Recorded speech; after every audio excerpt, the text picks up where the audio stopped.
काम करने वाला लड़का हूँ। इस साल गांव वापस आया हूँ ताकि अपनी दादी के छोड़े हुए इस पुराने घर की देखभाल कर सकूं। घर मिट्टी का बना हुआ है और दालान में एक पुराना कदम आदम आईना रखा है जिसका पेंट उखड़ चुका है।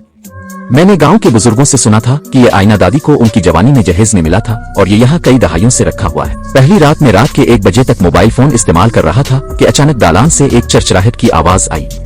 मुझे लगा शायद हुआ से दरवाजा खिल गया है। मैंने जैकेट पहनी और देखने के लिए बाहर निकला।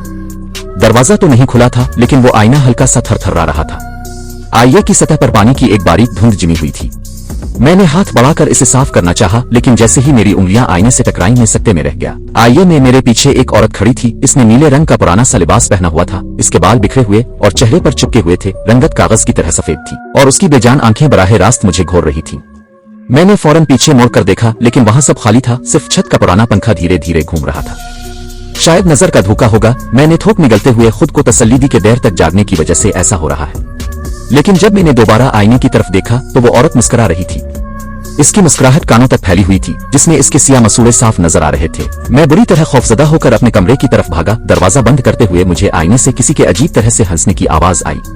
मैं बिस्तर में दबक गया। मेरा पूरा जिस्म कांप रहा था और मेरे दिमाग में दादी की कही हुई बातें घूम रही थी कि ये आईना मनहूस है। बरसों पहले एक अजनबी औरत ने इसी घर में फांसी लगा ली थी और उसकी लाश बिल्कुल इसी आईने के पास मिली थी। रात के बाकी हिस्से में मैंने आंख तक नहीं झपकी।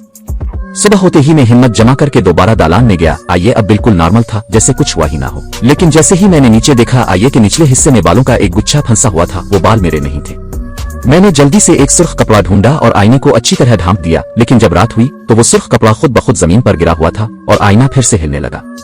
मैंने आईने में अपने अक्स को गौर से देखा और ये देखकर दंग रह गया कि मेरा अपना चेहरा आहिस्ता आहिस्ता इस औरत के चेहरे में बदल रहा है। आप लोग बताएं, अगर मैं अब इस आईने को तोड़ दूं तो क्या अब बहुत देर तो नहीं हो गई?